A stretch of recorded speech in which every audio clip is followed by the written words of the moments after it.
네, 오늘은 보고안건이 여러 건이고 또 논의안건도 있는데 우리 안건에 대한 심의에 들어가기 전에 제가 먼저 한 가지 말씀을 드리고자 합니다. 제가 당선 첫날에 곧바로 총리 후보자를 지명을 했는데 그것은 최대한 빠르게 내각을 구성해서 국정 공백을 최소화하기 위한 그런 목적과 함께 또 인사탕평을 바라는 국민들의 요구에 부응하기 위한 것이었습니다. 그런데 총리 후보자의 국회 인준이 늦어지고 또 정치화되면서 한시라도 빨리 총리 후보자를 지명하고자 했던 저의 노력이 허탈한 일이 되어버렸습니다. 또한 새 정부가 한시 빨리 진용을 갖추어서 본격적으로 가동해 주기를 바라는 국민들께도 큰 걱정을 끼치고 있습니다. 저는 대선 때 병역 멘탈, 부동산 투기, 위장 전입, 세금 탈루, 논문 표절 이 5대 중대 비리자는 고위공직에 임명하지 않겠다라고 공약을 했습니다. 정치자금법 위반, 또 선거법 위반, 음주운전, 그 밖의 범죄나 비리 등 더 큰 범죄 사유가 있을 수 있는데도 특별히 5대 중대 비리라고 해서 공약했던 것은 이명박 박근혜 정부의 인사청문회에서 특히 많이 문제가 됐었던 사유들이기 때문입니다. 저는 이 5대 비리를 비롯한 중대 비리자들의 고위공직 임용 배제 원칙이 공정하고 정의로운 사회와 깨끗한 공직 문화를 위해서 대단히 중요하다고 생각합니다. 그리고 그것이 지나치게 이상적인 공약이었다고 생각하지 않습니다. 하지만 제가 공약한 것은 그야말로 원칙이고 실제 적용에 있어서는 구체적인 기준이 필요합니다. 사안마다 발생 시기와 의도, 또 구체적인 사정, 비난 가능성이 다 다른데 어떤 경우든 예외 없이 배제다라는 원칙은 현실 속에서 있을 수 없는 일이기 때문입니다. 그러나 그렇다고 해서 그때그때 적용이 달라지는 고무줄 잣대가 되어서도 안 될 것입니다. 그래서 구체적인 적용 기준을 객관적이고 투명하게 마련해 둘 필요가 있습니다. 만약에 공약을 구체화하는 인수위 과정이 있었다면 그런 점들을 감안한 구체적인 인사 기준을 사전에 마련할 수 있었을 것입니다. 그러나 그러지 못한 가운데 인사가 시작됐기 때문에 논란이 생기고 말았습니다. 이미 발생한 논란들은 국회의 인사청문회에서 개별적으로 판단할 수밖에 없는 일이지만 앞으로의 인사를 위해서 국정기획자문위와 또 인사수석실, 민정수석실의 협의를 통해서 현실성 있게 그리고 국민의 눈높이에 맞게 원칙을 지킬 수 있는 구체적인 인사 기준을 빠른 시일 내에 마련해 주시기를 바랍니다.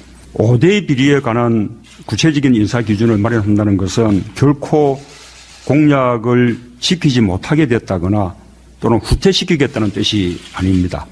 공약을 지키기 위해서 당연히 밟아야 할 준비 과정입니다. 지금의 논란은 그런 준비 과정을 거칠 여유가 없었던 데서 비롯된 것이다는 점에 대해서 야당 의원들과 국민들께 양해를 당부드립니다. 그리고 구체적인 인사 기준을 마련하면서 공약의 기본 정신을 훼손하는 일은 결코 없을 것임을 다시 한번 약속을 드립니다. 이상입니다. 문재인 정부 출범 후 첫 임시국회가 오늘 오후 5시에 열렸습니다. 당초 오후 2시에 열릴 계획이었지만 이낙연 국무총리 후보자 인선에 대해 야당의 의견 조율에 들어가면서 본회의가 연기됐었습니다. 여권은 오늘 본회의에서 인사청문 심사보고서 채택을 시도할 예정이었습니다. 하지만 지난주 금요일 보고서 채택이 무산된 데다 여전히 여야가 입장차를 좁히지 못해 결국 오늘 본회의 처리는 무산됐습니다. 다만 국민의당과 바른정당은 오늘 청와대의 새로운 위장전입 기준 제안과 문재인 대통령의 발표 이후 당의 입장을 바꿨습니다. 국민의당은 이낙연 국무총리 후보자에 대한 국회 인준에 협조하기로 했습니다. 김동철 원내대표는 의총 후 기자회견을 열고 이 후보자가 청문회 통과 기준엔 미흡하지만 대승적 차원에서 협조하겠다고 밝혔습니다. 바른정당도 문재인 대통령의 입장 발표에는 부정적인 입장을 보였지만 국정공백 최소화를 위해 인준 절차에 응하겠다고 발표했습니다. 그러나 제1야당인 자유한국당은 아직 이 후보자 국회 인준에 대해 반대하고 있습니다. 정우택 대표 권한대행은 의원총회 후 기자들과 만나 총리 인준을 받아들일 수 없다는 의견이 압도적으로 많았다며 청와대의 새로운 인사 기준도 받아들일 수 없다고 말했습니다. 여야는 이틀 뒤인 수요일 본회의에서 다시 한번 이낙연 후보자에 대한 국회 인준을 시도할 예정입니다. 국정원 개혁은 지난 30년 전서부터 계속 반복되어 오고 있는 얘기입니다. 그렇죠? 네, 그렇습니다. 중대한 그 과정에서 중대한 진전도 이루었지만 개혁이라는 단어가 지금까지도 나오는 이유는 가장 중요한 이유는 저는 그렇게 봅니다. 결국 조직 개편과 인사에서 문제가 있었다. 그리고 그건 결국 개혁을 위한 인사를 한 것이 아니라 개혁을 빙자한 인사를 일정 부분 하였기 때문에 야기된 문제입니다. 동의하십니까? 네, 그런 측면이 있었습니다. 원장 내정자께서 개혁에 성공하시고자 한다면 저는 개혁의 성공 요소는 간단하게 의지와 능력이라고 생각을 합니다. 불굴의 의지가 있어야 되겠고 그리고 어떠한 상황에서도 해결책을 내놓는 능력이 있어야 된다고 생각하는데 다행히도 우리 그 원장 내정자께서는 이 두 가지를 저는 겸비했다고 생각합니다. 그 인사가 주특기인 본 의원으로서는 할 말이 많습니다만 여기서 그 강론에 대해서는 말씀드리지 않겠습니다. 다만 한 가지는 분명히 말씀드리고 싶습니다. 원장 내정자께서는 지금 가서 가장 시급한 문제가 사실은 국정원을 분열로부터 구하셔야 하는 막중한 책임을 가지고 있습니다. 거기에 무거운 소명의식을 갖고 계셔야 된다고 저는 봅니다. 원장으로 부임하신 후에 개혁에 성공할 수 있도록 본의원은 물론이고 국회에서도 최선을 다해서 돕겠습니다. 그러나 만약 개혁이 미진하다면 그리고 또다시 이전에 실패했던 상황이 반복되려는 조짐이 있으면 이번의 경우에는 여당 간소로서 절대로 묵과하지 않겠습니다. 제 말 깊이 유념해 주시기 바랍니다. 본의원은 내정자께서 앞으로 하실 개혁 과정을 면밀하게 지켜볼 것입니다. 제가 야당 간사일 때야 뭐 할 수 없었겠지만 여당이 되어서도 지난날의 과오를 고치지 못한다거나 답습한다면 저는 가혹하리만치 잘잘못을 지적하고 시정을 요구하겠습니다. 저는 내정자를 믿습니다. 사실 내정자를 믿는 이유는 본의원이 국정원에서 만 20년간 인사를 하면서 보았던 가장 훌륭한 선배이기 때문입니다. 본의원이 국정원에서 만 20년간 인사를 하면서 보았던 가장 훌륭한 선배이기 때문입니다. 믿습니다. 직원들의 열망을 우리 내정자께서는 잘 알고 계실 겁니다. 반드시 개혁에 성공하셔서 계속해서 존경받는 선배로 남아주시기를 간곡히 당부드립니다. 자, 여론조사 한번 볼까요? 여론조사가 중요합니다. 여론조사가 대통령 선거 전만큼이나 중요합니다. 그 이유는 국정을 잘 운영하고 있는지 못하고 있는지 국민들은 어떻게 생각하는지를 여론조사를 통해서밖에 볼 수가 없어요. 그러니까 실제로 그 여론조사가 그 정권의 초반 성패를 좌우할 정도의 그 느낌이거든요. 지금 리얼미터 여론조사가 최근에 나왔습니다. 이낙연 총리 후보자 인준 찬성이 72.4%, 반대 15.4%고요. 이낙연뿐만 아니라 다른 후보자들도 5대 원칙에 어긋나도 역량이 되면 임명했으면 좋겠다가 59.8%고요. 그래도 배제해야 된다라가 31.1%고요. 그리고 문재인 대통령의 국정 지지도는 84.1%고요. 민주당은 지금 여론조사 기관마다 조금씩 다르지만 56.7이라고 하는 리얼미터 자체 여론조사로는 역대 최고치를 찍고 있습니다. 전반적으로 봤을 때 이낙연 총리 후보자는 임명해라. 그러니까 제가 항상 방송으로 드리는 말씀인데요. 모든 여론조사에 있어서 60% 정도가 되면 여론조사의 의미가 없습니다. 지금 임명했으면 좋겠다가 59.8, 이낙연 사퇴해라 라고 말하고 있는 게 31.1%입니다. 근데 이런 측면은 있다고 봐요. 이게 이제 반대하시는 분들도 이렇게 후퇴를 하게 되면 인사의 원칙이 배제가 되기 때문에 꼭 민주 진보 쪽에서는 찬성을 하고 있다라고 저는 생각하지는 않거든요. 일부는 이왕 이렇게 된 거 지금 청와대에서도 2005년 7월 달 인사청문회 도입 이후에만 위장 전입에 해당하는 인사는 고위공직에서 전면 배제하겠다 이렇게 입장을 밝힌 것처럼 여기서 후퇴하지 말았으면 좋겠다라고 하는 여론이 들어있는 거라고 봐요. 결국 이낙연 그 총리 후보자는 털리고 털리다 못해 이제 30년 된 위장 전입건만으로 지금 대외적인 그 뉴스를 장악하고 있는데요. 사실 그 당시는 공직자도 아니었고 잠깐 일시적으로 했었던 것뿐이고 전혀 투기에 관한 한 목적이 없었는데도 불구하고 이거를 원리 원칙적인 면에서 끌어다 붙여놓고 대통령의 어떤 해명을 요구한다. 이거는 정치 공세라고밖에 볼 수 없는 거 아니겠어요? 그러니까 지금 청와대에서 나오고 있는 새로운 기준이랄까요? 이런 게 지금 현재 이낙연 총리 후보, 강경화 외교장관 후보 이분들한테는 해당이 되지 않아요. 인선 배제 아닌 거지. 그러니까 치명적인 건 없어요. 치명적인 것이 나온 건 하나도 없는데 여기에 대해서 지금 어쨌건 제가 항상 드리는 말씀이잖아요. 됐고 내용이 중요해 임마 이것들아. 위장전입 맞잖아. 이것만 지금 설파하고 있는 거고 지금 야당도 문재인 대통령이 직접적으로 유감 표명, 사과를 하면 통과시켜 주겠다 이런 스탠스를 갖고 있는 겁니다. 지금 현재는. 일반적인 국민 여론은 그런 것 같아요. 문재인 대통령의 같은 여론조사에서 지지도가 84.1이면 이낙연 총리를 임명하지 말아라 하는 의견이 31.1%잖아요. 임명해라 하는 게 사실상 60%고요. 60대 30, 3명 중에 2명은 찬성하는 입장이고 보면 이런 걸 어그로라고 하는 거거든요. 치명적이지 않고요. 그걸 반대하는 사람들은 더 심한 일종의 범죄성 있는 것들이 훨씬 많음에도 불구하고 여기서 후퇴하면 안 된다는 게 제 생각입니다. 왜 그러냐면 정권 초기에 인사 문제에 있어가지고 이렇게 후퇴를 하게 되잖아요. 기준 자체가 국민들이 이해 못할 수준이 아니지 않습니까? 뭐 악의적인 걸 갖고 부동산 투기하려고 하는 위장 전입도 아니라고 하면 여기서 뭐 야당의 예를 들어서 이거 죄송하게 됐습니다라고 대통령이 사과하는 모양새도 웃기고 그럴 때 이것은 사과를 받아주게 됐잖아요. 물론 문재인 대통령의 방식은 사과를 할 수도 있을 거라고 생각해요. 사과하고 만약에 말이에요. 이낙연 총리 후보가 낙마를 해요. 그렇게 되면 국민들이 가만히 있을까요? 일단 국민의당은 간판 떼야 될 것이고요. 이제 차기 총리 후보자로 누구를 쓸 것이냐를 갖고 이제 논란이 많아지겠죠. 저는 차기 후보 이해찬 전 총리나 이재명 시장 적극 거론하고 싶습니다. SNS에 그런 얘기 엄청 돌죠 지금.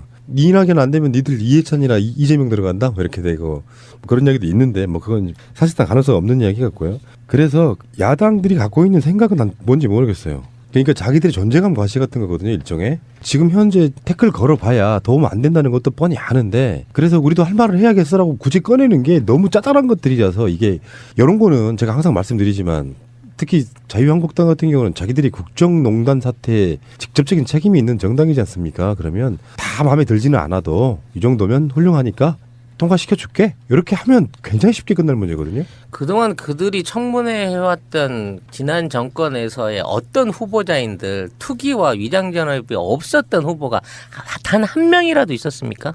100%였어요. 100%.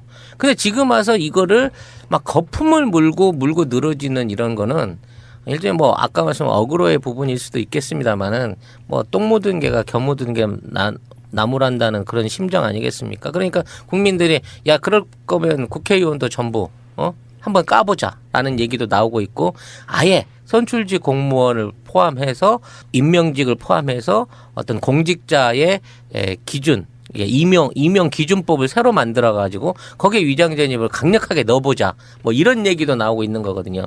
그러면 지들은 한 명도 갈 사람 없어. 국회의원도 다 배지 내려놔야 돼 지금. 예, 맞습니다. 원칙과 규율은 지키라고 만든 거는 맞습니다. 누가 말을 하든 그게 여당이든 야당이든 그리고 최대한 그것을 지키려고 노력을 하고 있는 거잖아요, 지금. 그런데 그 원칙과 뭐 규율을 지금 뭐 세팅을 해놨는데 그 기존에 만든 원칙 자체가 예를 들어서 우리는 저 선을 그어놨어요. 그런데 그걸 밟고 지나가지 않겠다고 했는데 그 바퀴로 굴러가야 되는데 그 선을 밟고 지나갈 수밖에 없는 상황이잖아요. 그러니까 사실 이게 용어의 정리가 좀 돼야 되는 거예요. 맞습니다. 지금 이거는 위장 전입이 아니라 거주지 불일치입니다. 쉽게 말하면 사는 주소하고 주민등록 주소하고 틀린 거예요. 우리 송 작가님 너무나 잘하실 것 같은데. 그럼요. 제가 그 지난 25년 동안 한 번도 거주지와 주민등록 주소지가 같아 본 적이 없습니다. 지금 전화 112에 체포해 가라. 그럼 나는 우리나라 위장 전입의 대가지 주민등록 말소도 거의 한 7, 8년 되는데 커밍아웃을 이렇게 아니 그런 거는 죄가 아니 아니니까. 그런 경우가 너무 많아요. 네. 한국인들 다 있어. 좀 심하게 말하면 문재인 대통령 정도만 없는 거예요. 그러니까 문재인 대통령은 예비군 훈련 받으려고 고시 공부하는 데까지 뭐 그걸 옮겨놓고 받았다고 할 정도로 원리 원칙적인 분이니까 이 사람은 그냥 별외로 치더라도 대한민국 일반적인 국민들 중에 거주지 불일치로 따져갖고 이거를 무슨 위법사항으로 놓고 이거 갖고 죄를 논한다고 치면 5천만 중에 4천만 여기 걸린다니까. 그리고 이런 게 있어요. 지금 야당들이 들여다보지 못하는 게 하나 있어.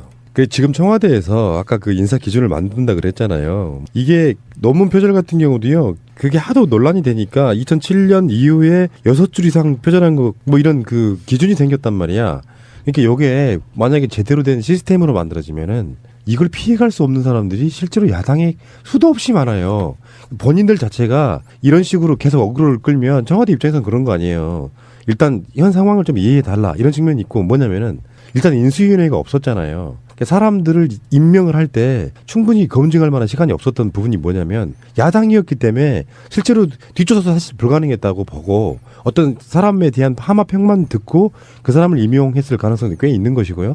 근데 국민들이 지금 이해를 해주고 있다는 뜻이에요. 충분히 검증할 시간이 없었어. 만약 인수위원회가 있었다고 생각하면은 총리 후보자를 누구를 한다가 인수위원회 그 과정 속에서 굉장히 많은 정보를 갖고 그 사람을 임명하게 되는 측면도 분명히 있는 것이고 저는 물론 이낙연 총리 후보가 도덕성에 어떤 심각한 결격 사유가 있다고 생각하지는 않아요. 근데 이게 이제 공론화 돼가지고 앞으로 공직자 임명에 있어갖고 이러이러한 것은 어떤 기준을 만들어 놓으면 지금 여기에 해당돼서 공직, 그러니까 임명직 같은데 전혀 나오지 못할 국회의원들이 수도 없이 많이 쏟아진다는 거를 이 사람들은 지금 이해를 못하고 있는 겁니다. 알고 보면. 그런데 이것을 위장 전입 자체를 찾아보면은요. 주민등록법 제37조 벌칙으로 나와 있습니다.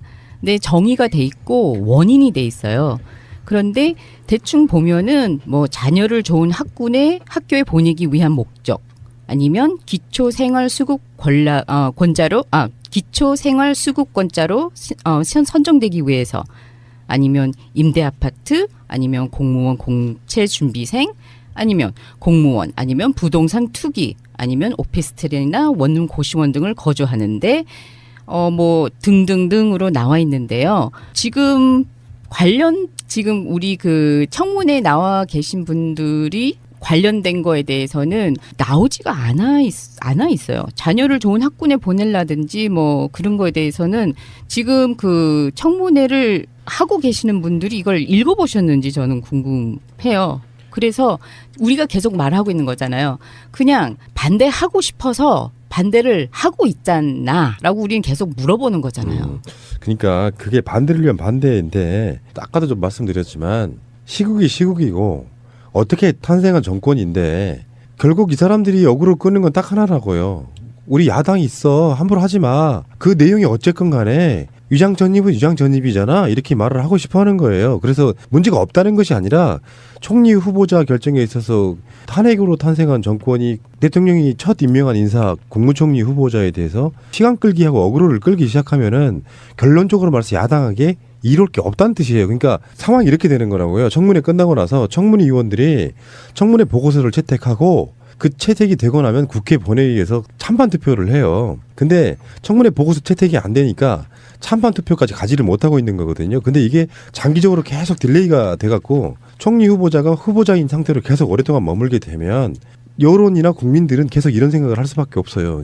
이게 진짜로 총리가 되지 못할 사유인가를 논할 수밖에 없고 그 논란이 계속 지금도 되고 있는 것이고요. 그게 되다 보면 나중에는 더 불리해지는 것은 야당이다 이렇게 말씀드리고 싶어요. 이게 사회적 합의라는 건 아까도 말씀드린 것처럼 지금 벌써 이게 칼을 빼든 겁니다. 그러면 이렇게 해서 앞으로 인사들을 임명함에 있어가지고 이러이러한 기준으로 하겠다라고 딱 꺼내놨는데 그 기준이 공식적으로 명시화가 되면 지금 아까 말한 5대 인사 배제는 공약 사항이었던 거고요. 그게 무슨 법으로 정해진 건 아니에요. 근데 그게 현실적으로 문재인 정부에서 그것이 규정이나 이런 걸로 이렇게 딱 확립이 돼 버리잖아요. 그러면 실제로 지금 야당에 있는 국회의원들이 이 사람들도 정치인이기 때문에 임명직으로 나갈 일들이 굉장히 많아요. 이 사람들한테는 자기들 발목 잡기밖에 안 된다. 여긴 좀 현실적으로 드리고 싶은 말씀인 거고요. 자유한국당도 그렇고 국민의당도 그렇고 이낙연이라고 하는 시작점 스타트를 놓고 딜용이라고 봐요. 결론적으로 말하면 딜용.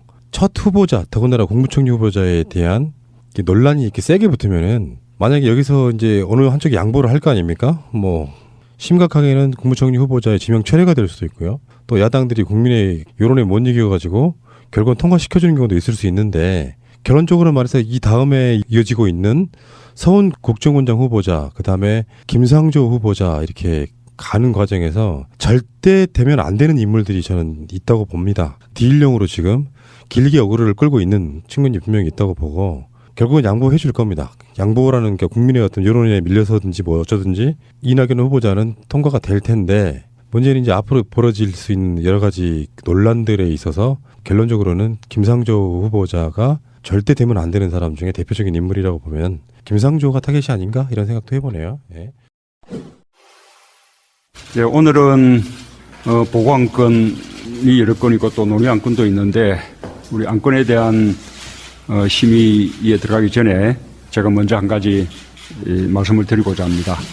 제가 당선 첫날에 곧바로 총리 후보자를 지명을 했는데 그것은 최대한 빠르게 내각을 구성해서 국정 공백을 최소화하기 위한 그런 목적과 함께 또 인사 탕평을 바라는 국민들의 요구에 부응하기 위한 것이었습니다. 그런데 총리 후보자의 국회 인준이 늦어지고 또 정치화되면서 한시라도 빨리 총리 후보자를 지명하고자 했던 저의 노력이 허탈한 일이 되어버렸습니다. 또한 새 정부가 한시 빨리 진용을 갖추어서 본격적으로 가동해 주기를 바라는 국민들께도 큰 걱정을 끼치고 있습니다. 저는 대선 때 병역 멘탈, 부동산 투기, 위장 전입, 세금 탈루, 논문 표절, 이 5대 중대 비리자는 고위공직에 임명하지 않겠다라고 공약을 했습니다.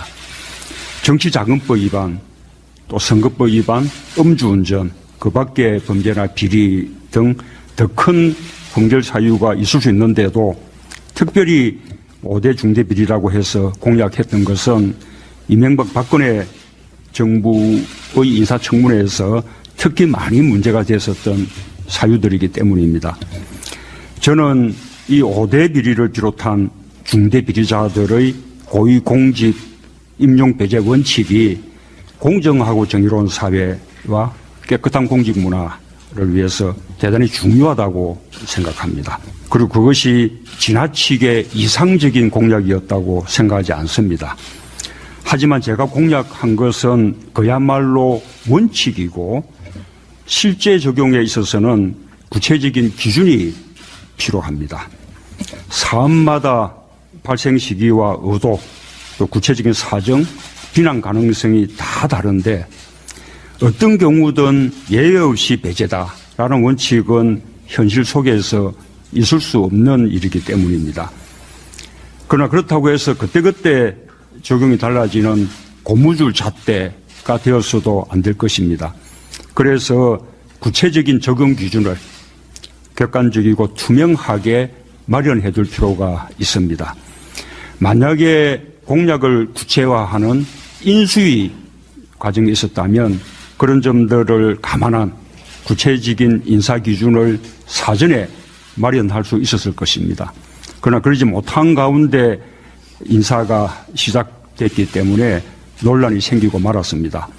이미 발생한 논란들은 국회의 인사청문회에서 개별적으로 판단할 수밖에 없는 일이지만 앞으로의 인사를 위해서 국정기획자문위와 또 인사수석실, 민정수석실의 협의를 통해서 현실성 있게 그리고 국민의 눈높이에 맞게 원칙을 지킬 수 있는 구체적인 인사 기준을 빠른 시일 내에 마련해 주시기를 바랍니다.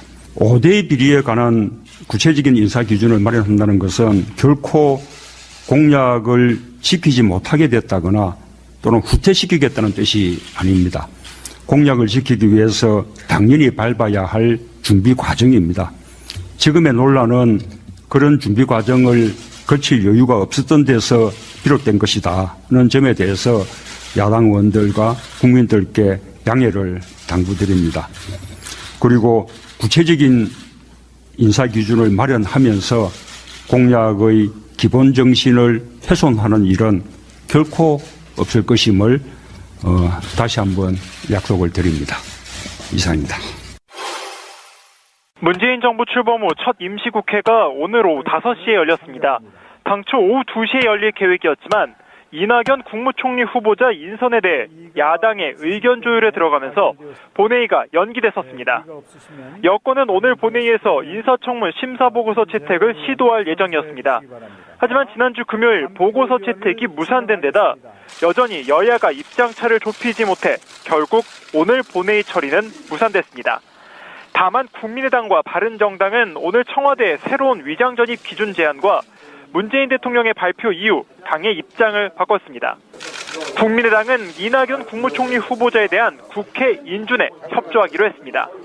김동철 원내대표는 의총 후 기자회견을 열고 이 후보자가 청문회 통과 기준엔 미흡하지만 대승적 차원에서 협조하겠다고 밝혔습니다. 바른정당도 문재인 대통령의 입장 발표에는 부정적인 입장을 보였지만 국정공백 최소화를 위해 인준 절차에 응하겠다고 발표했습니다. 그러나 제1야당인 자유한국당은 아직 이 후보자 국회 인준에 대해 반대하고 있습니다. 정우택 대표 권한대행은 의원총회 후 기자들과 만나 총리 인준을 받아들일 수 없다는 의견이 압도적으로 많았다며 청와대의 새로운 인사 기준도 받아들일 수 없다고 말했습니다. 여야는 이틀 뒤인 수요일 본회의에서 다시 한번 이낙연 후보자에 대한 국회 인준을 시도할 예정입니다. 국정원 개혁은 지난 30년 전서부터 계속 반복되어 오고 있는 얘기입니다. 그렇죠? 네, 그렇습니다. 중대한 그 과정에서 중대한 진전도 이루었지만 개혁이라는 단어가 지금까지도 나오는 이유는 가장 중요한 이유는 저는 그렇게 봅니다. 결국 조직 개편과 인사에서 문제가 있었다. 그리고 그건 결국 개혁을 위한 인사를 한 것이 아니라 개혁을 빙자한 인사를 일정 부분 하였기 때문에 야기된 문제입니다. 동의하십니까? 네, 그런 측면이 있었습니다. 원장 내정자께서 개혁에 성공하시려